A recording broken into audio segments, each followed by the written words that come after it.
ఆయనకు సీమలో సీనియర్ నేతగా పేరుంది. నోటి దురిసే ఆయనకు ఆయుధం. ఆయన సోదరుడు అన్నను మించిన తమ్ముడు. రాజకీయాల్లో దౌర్జన్యం చేయడం ద్వారా రాణించవచ్చని తనదైన ప్రత్యేక ముద్ర వేసుకున్నారు. ప్రత్యర్థులైనా అధికారులైనా అన్నదమ్ముల నోటి దెబ్బకు బెంబేలెత్తాల్సిందే. ప్రజాసేవ మాటున 100 కోట్లకు పడగలెత్తిన ఆ సీనియర్ నేత తమ్ముడు ప్రజాసేవ అంటే ఏంటని ప్రజల్ని ప్రశ్నిస్తున్నారు. 40 ఏళ్లుగా క్రియాశీలక రాజకీయాల్లో కొనసాగుతున్న జేసీ దివాకర్ రెడ్డి అనంతపురం జిల్లా తాడిపత్రి నియోజకవర్గం నుండి 6 సార్లు గెలుపొందారు. ఒకసారి ఎంపీ కూడా. జేసీ దివాకర్ రెడ్డి సోదరుడు జేసీ ప్రభాకర్ రెడ్డి తాడిపత్రి నుంచి ఎమ్మెల్యేగా పనిచేశారు. 2019 ఎన్నికల్లో జేసీ బ్రదర్స్ కొడుకులు జేసీ పవన్ రెడ్డి, అస్మిత్ రెడ్డి ఘోరంగా ఓడిపోయారు. కాంగ్రెస్ తెలుగుదేశంలో పనిచేసిన జేసీ దివాకర్ రెడ్డి, ఆయన సోదరుడు జేసీ ప్రభాకర్ రెడ్డి అధికారాన్ని అడ్డం పెట్టుకుని అరాచకాలతో ఆస్తులు కూడబెట్టారని లోకల్ టాక్. 50 ఏళ్ల క్రిందట దివాకర్ ట్రావెల్స్ ను జేసీ కుటుంబం ప్రారంభించింది. ఏపీ, తెలంగాణ, కర్ణాటక, తమిళనాడు, ఒరిస్సా రాష్ట్రాలకు జేసీ ట్రావెల్స్ బస్సులు, లారీలు నడుపుతోంది.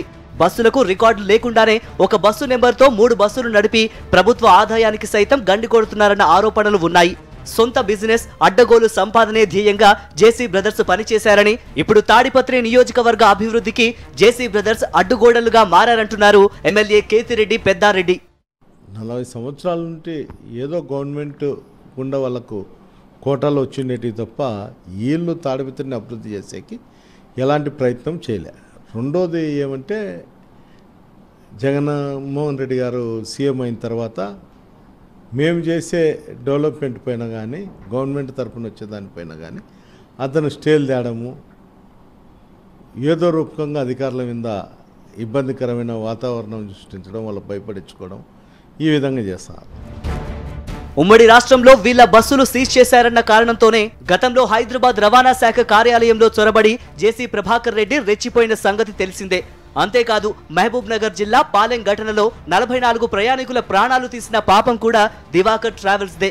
ఈ ఘటన జరిగిన వెంటనే రికార్డులను తారుమారు చేసి ప్రమాదం జరిగిన వెంటనే మరో ట్రావెల్స్ పై కాంట్రాక్టు ఒప్పందం చేసుకోవడంపై వివాదం కూడా చెలరేగింది. వైఎస్ఆర్ కాంగ్రెస్ అధికారంలోకి రావడంతో అన్నదమ్ముల నోటి దురుసుకు చెక్ పడింది.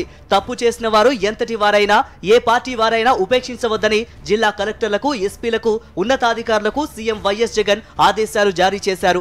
ప్రజాసేవ ముసుగులో జేసీ బ్రదర్స్ డబ్బు సంపాదనే ధ్యేయంగా దందాలు నడిపారంటున్నారు ఎమ్మెల్యే కేతిరెడ్డి పెద్దారెడ్డి. 4.5 తాడిపత్రిని అభివృద్ధి చేశానంటున్నారు. జేసీ అధికారంలో ఉన్నప్పుడు తాడిపత్రికి చేసింది ఏమీ లేదన్నారు ఎమ్మెల్యే కేతిరెడ్డి.